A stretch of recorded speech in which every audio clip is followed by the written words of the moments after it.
What is the basis for a right of private property? Private property means that some individual or specific group of individuals can possess some material good, use it as they wish, exchange it, destroy it, and exclude anybody else from making use of that particular good. What would give anybody the right to claim those kind of powers over something and exclude everybody else? Well, if you ask the average person, they're probably going to give you an answer somewhat like, I worked for what I have and therefore I deserve it. So my property comes from my working for it.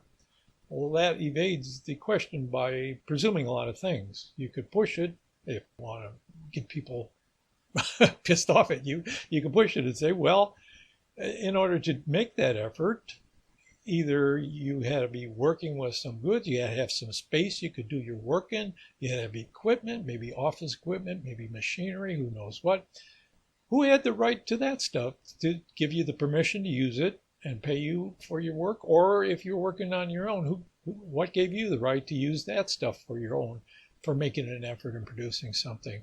So property, you have to go back a step further instead of simply saying I exist within a realm of property rights, and when I work in it, I deserve some of that property. See, where does that right to property come from in the first place? Think of it this way. Here's a clearer picture. We are material beings living in a material world, and that may not be all that we are, who knows, but we are that at least. And to live, we need some space for our body. We need access to water, to food, to materials, to get shelter from the elements, like building a structure to live in or having clothes. We need that stuff to survive, and the world provides that stuff in the form of natural resources, as nature. Nobody created it. It's there. Why can people claim certain parts of that benefits of nature to use for themselves and exclude anybody else from using? How does that arise in the first place?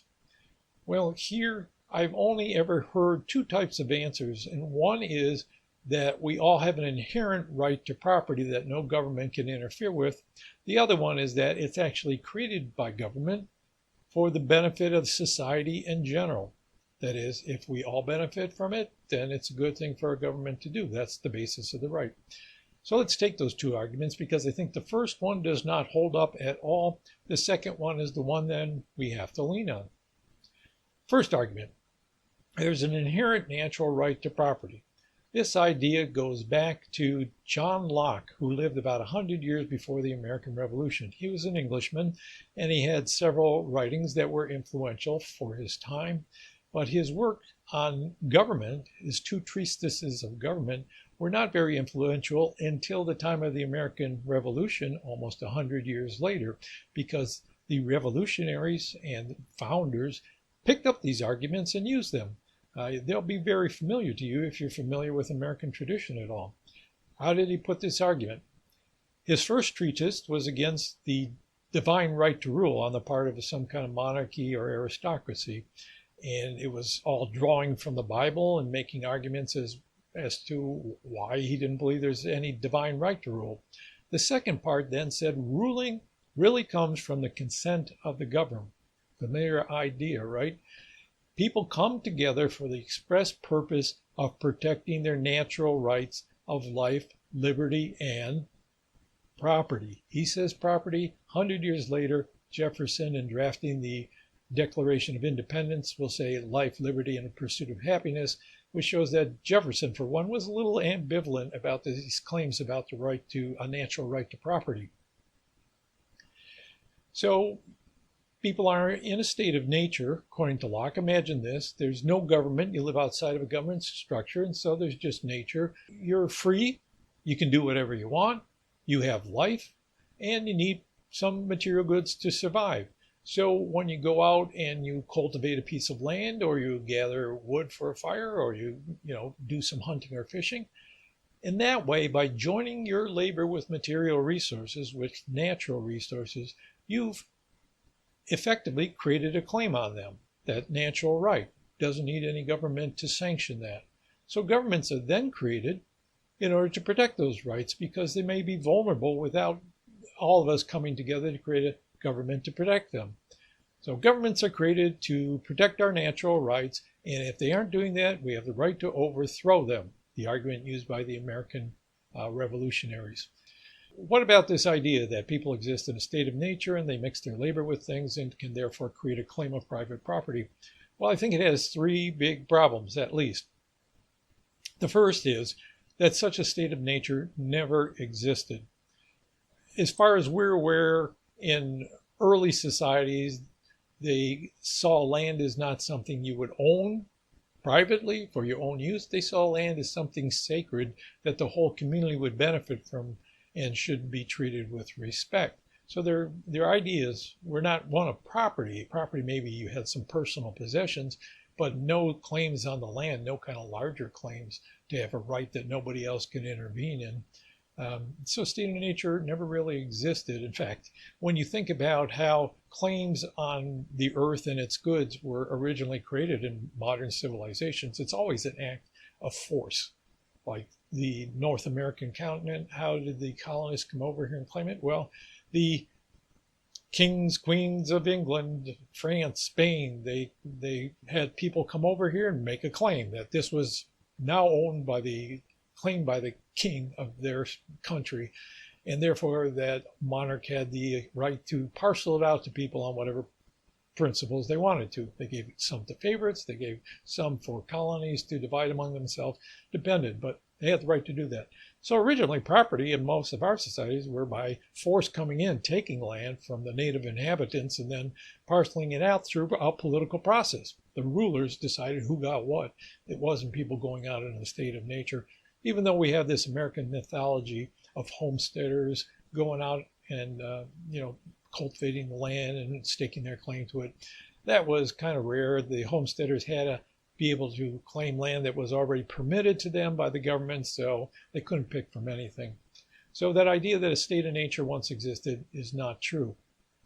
Second one is that Locke makes this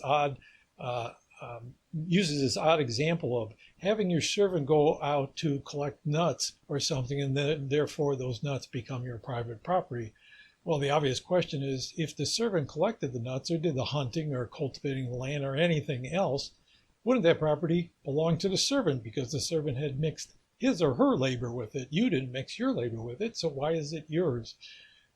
This is a problem for the later employer-employee relationship because it's based on the master-servant relationship, with the presumption that if somebody hires you to do something, then they can appropriate some of the results of what you work to produce. The grounds for that are controversial, but that's a little more complicated than I want to go into today, but it is problematic for Locke's theory, especially in the modern world, and so we covered that in a different program. But the third problem is that Locke has to include a caveat on this theory that says you can only appropriate the goods of nature if there's as much and as good left for the other people. Now, if you went around appropriating things and there wasn't enough left for anybody else, nobody would come together in a social agreement to protect that right of property so that they couldn't have anything and you had all that you had. So that caveat creates the basis for a different proposition, which is that there's limitations on the right of private property. So the theory overall, I don't think, makes a lot of sense, and thus we have to take recourse to the more persuasive idea that private property rights are established by us collectively through the government if they benefit all of us. Now, you can make a case, and actually Locke made this case, that by dividing up property rights, that production would become more efficient. People would have the willingness to work on their own property to make it more productive, and that would benefit other people because they exchange with them or whatever. But to exchange with people, of course, the other people have property too. But overall, if you have private property and we're each working to benefit our own condition, we'll be producing more that's through some mechanism can be shared with other people. So that makes some intuitive sense. Our effort is involved, as the initial questioner when we asked what is the basis of property, and they said it's my effort, I worked for it. So the effort comes into the picture, and the idea that it somehow benefits us all is important as well.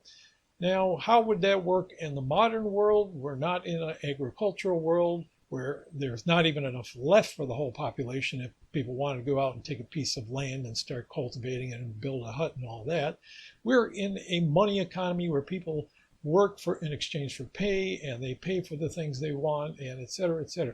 So in a money economy where it's not agriculturally based, but you have a variety of types of jobs that need to be done, what would be the equivalent of as much and as good left over?